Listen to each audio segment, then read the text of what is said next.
कल दिल्ली में हुए स्याही कांड के साथ अब से कुछ देर पहले स्याही फेंकने वाली लड़की भावना अरोड़ा को मजिस्ट्रेट के सामने पेश किया गया। आपको बता दें कि भावना ने आज तक से खास बातचीत में बार बार यही कहा कि उनकी शिकायत नहीं सुनी गई, इसलिए उन्होंने स्याही फेंक दी और उनके पास ऑड इवन फॉर्मूले के दौरान घोटाले का सच है जिसे आप सरकार अनदेखा कर रही है।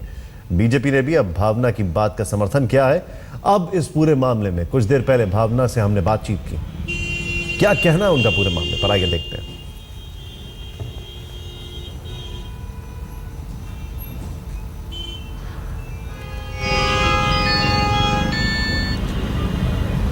कोर्ट में पेशी, निशाने पर आम आदमी पार्टी और स्याही फेंकी, लेकिन भावना अरोड़ा अपने आप को आम आदमी सेना का बताती हैं। वो आम आदमी सेना जो कि अक्सर प्रदर्शन करती है। और भावना से अब से कुछ क्षणों पहले हमने बातचीत की।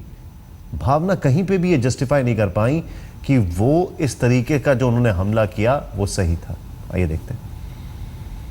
आपके हाथ में, आपके बैग में स्याही की बोतल थी। आपने कहा कि ये सारी चीजें स्टिंग किया आपने, ये गलत हुआ, घोटाला हुआ, गड़बड़ हुआ। मैं 2 मिनट के लिए आपकी सारी बातें मानने के लिए तैयार हूं कि घोटाला हुआ, गड़बड़ हुआ, आपने स्टिंग किया, ठीक है। आपने मुख्यमंत्री का दरवाजा खटखटाया, आपके पास दिल्ली पुलिस थी, आपके पास और इन्वेस्टिगेशन एजेंसीज थी, आपके पास कोर्ट थी। आपने कैसे वो मंच को सिर्फ हाईजैक करने की कोशिश की, अपने आप को, अपनी आम आदमी सेना को दिखाने के लिए, खुद को दिखाने के लिए, और इसके लिए आप इतना आगे बढ़ गए कि आपने सीएम के ऊपर अटैक कर दिया, जो कि क्रिमिनल ऑफेंस है। सर, ऐसा नहीं है कि आम आदमी सेना को हाईलाइट करने के लिए मैंने ऐसा किया। मैंने उसी जनता के बीच में आवाज उठाई जिन्होंने इनको मुख्यमंत्री बनाया। आप मुख्यमंत्री हमने ही इनको बनाया, वोट दिए हैं हमने। और उसी जनता को जिनको ये बेवकूफ बना रहे हैं ऑड इवन के नाम पे जो घोटाला चल रहा है, मैं उस जनता के सामने खुलासा करना चाहती हूं। उस जनता के सामने खुलासा करना था तो आप तो आम आदमी सेना की हैं। वो तो कई प्रेस कॉन्फ्रेंस करते रहते हैं, आप प्रेस कॉन्फ्रेंस करते हैं क्योंकि आपकी बात, इससे यह साबित हो रहा है कि आपके प्रूफ्स में दम नहीं था। आप जो सबूत दिखा रही हैं उसमें दम नहीं था, इसलिए आपको ये थिएट्रिक्स, ये आपको ड्रामा करना पड़ा। सर, जो कि लीथल था।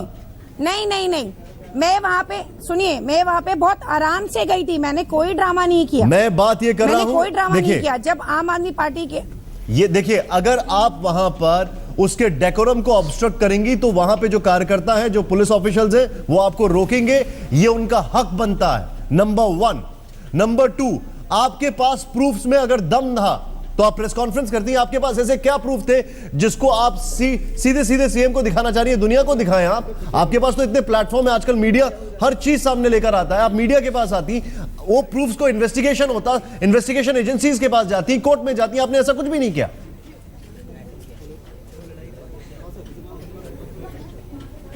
सर देखिए, जब ऑड इवन का जो सीएनजी घोटाला था, जब ये लोग मैं इसीलिए मैंने ये इस चीजों का सपोर्ट नहीं किया क्योंकि मैं पहले इन्हीं से ही मिलने गई थी। पहले मैं इनसे मिलने गई थी, गोपाल राय जी से मिलने गई थी। मैं बार बार आपको यही कह रही हूँ, जब उन्होंने मुझसे मिलने के लिए मना कर दिया, मुझे धक्के मार के बाहर। एक बात बताइए, इस देश का कानून ये कहता है कि अगर लोअर कोर्ट में आपकी अपील खारिज होती है तो आप हायर कोर्ट में जाते हैं, राइट? आप अगर सीधे सीधे सीएम के पास गई, सीएम के ऊपर भी इन्वेस्टिगेशन एजेंसीज हैं, सीएम भी इन्वेस्टिगेशन एजेंसीज के दायरे में आते हैं। आपके पास पुलिस थी, आपके पास कानून था, आपने किसी का सहारा क्यों नहीं लिया? इसका मतलब यह है भावना कि आपके पास जो भी सीडी आप दिखा रही हैं, आपके पास जो भी आप स्टिंग ऑपरेशन की बात कर रही हैं, उसमें दम ही नहीं है, वो खोखले हैं सब, इसलिए आपको यह सब करना पड़ा।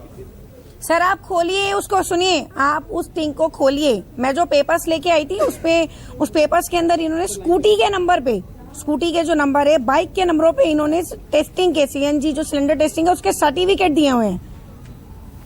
आपने ये सारे पेपर्स मीडिया को मुहैया कराने चाहिए थे। आपने ये सारे पेपर्स कोर्ट में जाने चाहिए थे। आपको एफआईआर लिखानी चाहिए थी। इस बेसिस पे तो एफआईआर दर्ज हो जाती है। आपने ये सब क्यों नहीं किया? सर, मुख्यमंत्री के खिलाफ ऑलरेडी इतनी कंप्लेंट्स, आज तक किस पे एक्शन लिया इन्होंने? आप मुझे बताइए। आपने मुझसे पहले पूछा तो कि आपने शाही को फेंकी। भावना, मुझे एक बात बताइए, अगर आप ये कह रही हैं, एक मिनट, जूता मार सकते हैं, मैं शाही नहीं फेंक सकती। अगर वो जूता मार रहे हैं, पहले तो वो जूता नहीं मार रहे हैं, किसी ने जूता मारा था, उसको टिकट दिया, नंबर 1, जो कि गलत है, सब जानते हैं कि ये एक गलत जस्टिफिकेशन है, ठीक है। लेकिन अगर उन्होंने ऐसा किया तो आप ऐसा करेंगी। यानी कि इस देश में जंगल राज है क्या? कानून कुछ भी नहीं होता है? कानून के पास कोई नहीं जाएगा क्या? अगर किसी ने आपको कुछ कह दिया सड़क पे तो आप चाकू निकाल के मार देंगे उसको? सर चाकू निकालने की नौबत तब आती है जब आप उसको प्यार से नहीं बोलते हो। मैंने आपको कहा मैं 2 महीने से इनसे मिलने की कोशिश कर रही हूँ, ये मुझसे नहीं मिले। उसके बाद जब इन्होंने ऑड इवन के पीछे घोटाला किया, तब मैंने ऑड इवन के प्रोग्राम पे जब ये बधाई लेने आए थे, बधाई देने आए थे, तब मैंने सीएनजी के घोटाले का खुलासा करना चाहा उसी जनता के सामने जिससे ये बधाई लेने आए थे। मैं यही तो कह रहा हूं कि आप एक धमाका करना चाहती थी, आप अपनी आम आदमी सेना को दिखाना चाहती थी, आप खुद को दिखाना चाहती थी। नहीं, मैं पूरी जनता के सामने वो स्टिंग सुनिए, तो प्रेस कॉन्फ्रेंस करती हैं, के सामने वो स्टिंग ही चलवाना चाहती प्रेस कॉन्फ्रेंस करती हैं। आज तक कितनी बार हुआ है आपकी आम आदमी सेना ने प्रेस कॉन्फ्रेंस की है? एक और कर देते। मैं यही तो पूछ रहा हूं, आपकी आम आदमी सेना ने कितनी प्रेस कॉन्फ्रेंस की है, कितने विरोध किए हैं? अरुण जेटली के घर के बाहर ब्लैक मनी पर आपने विरोध किया, हाँ या ना? आपने अरविंद केजरीवाल के घर के बाहर विरोध किया कई बार, हाँ या ना? आपने बिजली काटने की बात की, हाँ या ना? बताइए। अगर आपने ये सब किया तो एक और विरोध करती। ये क्या तरीका है कि आप देखिए, पॉइंट ये नहीं है कि आपने आवाज उठाई। विरोध के बाद पुलिस ने, दिल्ली पुलिस ने कितना एक्शन लिया उनके अगेंस्ट में? देखिए भावना, विडंबना यह है कि अरविंद केजरीवाल ये कहते हैं, एक मिनट रुकिए, अरविंद केजरीवाल ये कहते हैं कि आपको दिल्ली पुलिस की कमी की वजह से जाने दिया। आप ये कहती हैं कि दिल्ली पुलिस जो है उसने कुछ काम नहीं किया। दिल्ली पुलिस तो ऐसा लगता है जैसे पंचिंग बैग हो गया है, जिसके पास कुछ नहीं मिलता उसको पंच करके चला जाता है। सवाल ये खड़ा होता है, आपके पास अलग अलग प्लेटफॉर्म्स थे। नहीं, आप देखिए, सुनिए, अगर कल दिल्ली पुलिस नहीं होती, उन्होंने प्रोटेक्ट मुझे किया क्योंकि इनके वॉलंटियर्स ने बहुत बदतमीजी करी। अगर दिल्ली पुलिस वहां नहीं होती तो मेरे को इनके वॉलंटियर्स बाहर तक जाने ही नहीं देते, क्योंकि इतनी बदतमीजी उन्होंने मेरे साथ करी, इतनी मार कुटाई करी। अगर दिल्ली पुलिस नहीं होती तो मैं बाहर तक नहीं जाती। वो गलत और है आप बताइए, लेकिन जो आपने किया वो आप जस्टिफाई करिए कि वो सही है। आप मुझे सुनिए सर, सुनिए, आपने कहा मुझे कि आप इनके अगेंस्ट कंप्लेंट कर सकती थी। हमने इतने विरोध किए, इतनी कंप्लेंट करी, आज तक कितनों का जो विरोध और कंप्लेन विद एविडेंस में फर्क होता है। विरोध और कंप्लेन विद एविडेंस में फर्क होता है। सुनिए, आप बैनर पोस्टर लेके खड़े हो जाते हैं, आप लोग हंगामा करने खड़े हो जाते हैं, वो विरोध होता है।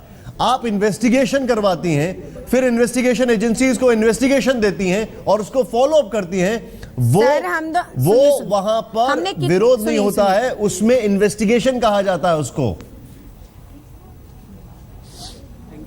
सर मैंने कहा कि मैंने इतनी बार इनके अगेंस्ट में इनका विरोध किया। आप मुझे बताइए कितनी बार ये मीडिया में आया कि इनके अगेंस्ट में जो विरोध मैंने किया उसके खिलाफ कोई एक्शन लिया गया? मीडिया ने कितनी बार दिखाया मुझे? आप मुझे सीधे कितनी बार दिखाया? आप मुझे सीधे एक बात बता दीजिए कि अगर आपने इतना ही सर, मैं आप ही का जवाब दे रहा हूं। पहले आपके बड़ी मजेदार बात है इस देश में, आजकल पॉलिटिकल पार्टीज के लिए पहले दिल्ली पुलिस हो जाती है, उसके बाद मीडिया हो जाता है। अगर आपके पास इतने प्रूफ और एविडेंस थे, वो प्रूफ और एविडेंस लेके आती हैं, आप बकायदा मीडिया इसको दिखाता, लेकिन आपके प्रूफ और एविडेंस में दम नहीं होगा।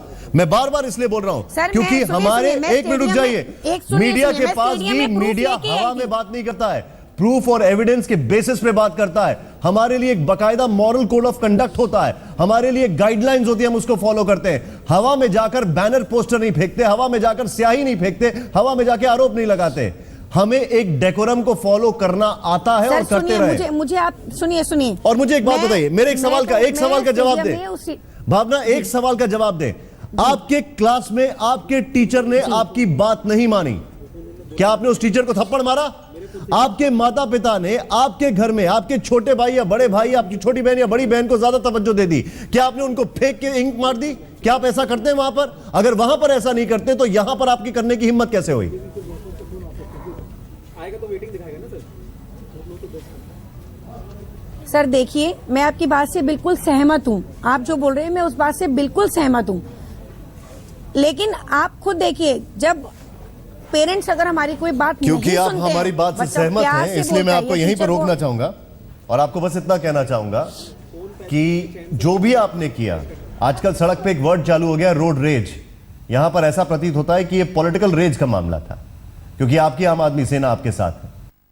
कह रहे हैं क्योंकि 5 घंटे तक चली पीडीपी की मैराथन बैठक तो खत्म हो गई है, लेकिन उस बैठक में क्या फैसला हुआ इसका खुलासा अभी तक नहीं हुआ है। बैठक खत्म होने के बाद पीडीपी के प्रवक्ता ने कहा है